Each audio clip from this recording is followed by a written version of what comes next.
જી, હમણાં મેં સોશિયલ મીડિયામાં સાંભળ્યું કોઈ રાજનેતા છે એ બકવાદ કરી રહ્યા છે, કલાકારોને જીમ ફાર્મ બોલી રહ્યા છે, એવો ખરાબ શબ્દો આપ્યો છે જે શબ્દો હું અત્યારે બોલી નાખું. તો એ રાજનેતાને વિનંતી કરવા માંગુ છું કે આ બોલવામાં જરા ભાર નાખો, તમને બોલતા પહેલા આવડતું નથી. કારણ કે કલા જગત બહુ મોટું છે અને કલા જગત જો તમારે વાયા પડજો તમારા પાટિયા પૂરા કરી નાખશે. એટલે મહેરબાની કરીને બધા કલાકારને તમે હરખા ના ગણશો. તમને કોઈ કલાકાર ન ગમતો હોય ને ભાઈ, તો એનું નામ દઈને બોલો એટલે ખ્યાલ આવે. તમે તમારામાં જો તાકાત હોય, હિંમત હોય, તો જે કલાકાર તમને ન ગમતો એનું નામ દઈને બોલો ને. બધા કલાકાર તમે હરખા કેવી રીતે ગણો છો? સનાતન ધર્મને હાચીને બેઠો છે કલાકાર, સંસ્કૃતિને હાચીને બેઠો છે કલાકાર. કલાકાર હાલતું પાલતું છે નહીં. હું પણ કલાકાર છું, હું પણ મજાક મસ્તી કલાકારોને સ્ટેજમાંથી કરતો હોય છું હાસ્યમય, એ વાત અલગ છે. પણ હું કલાકારને ગેરવી દેવા જાઉં તો કલા જગત મને પણ ચોથી નાખે.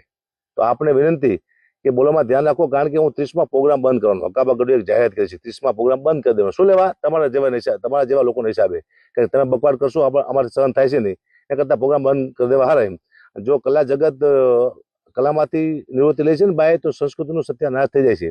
સંસ્કૃતિને હાજીને બેઠો છે કલાકાર, એટલે બોલવામાં ધ્યાન રાખો.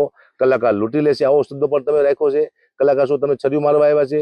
તમારા પાસે પૈસા પડાવીને લઈ ગયા છે, તમને ગેરદીન પૈસા તમારા પાસે લઈ જાય છે.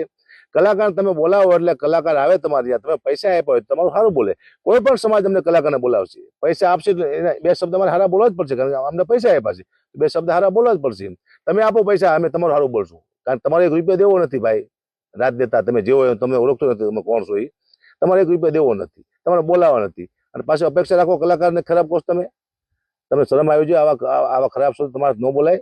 અને જાહેરમાં તમે આવા શબ્દ બોલો છો, એ દુઃખદાયી શબ્દ છે. કલાકાર જગતમાં બહુ મોટો એક ઝટકો વાગ્યો છે. કલાકાર બધા તમને નફરત કરવા માંડ્યા છે.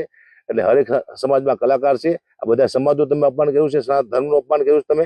એટલે બોલોમાં જરા મર્યાદા રાખો. કલાકાર આવું તમને કહેવા માંગે છે. જય હો.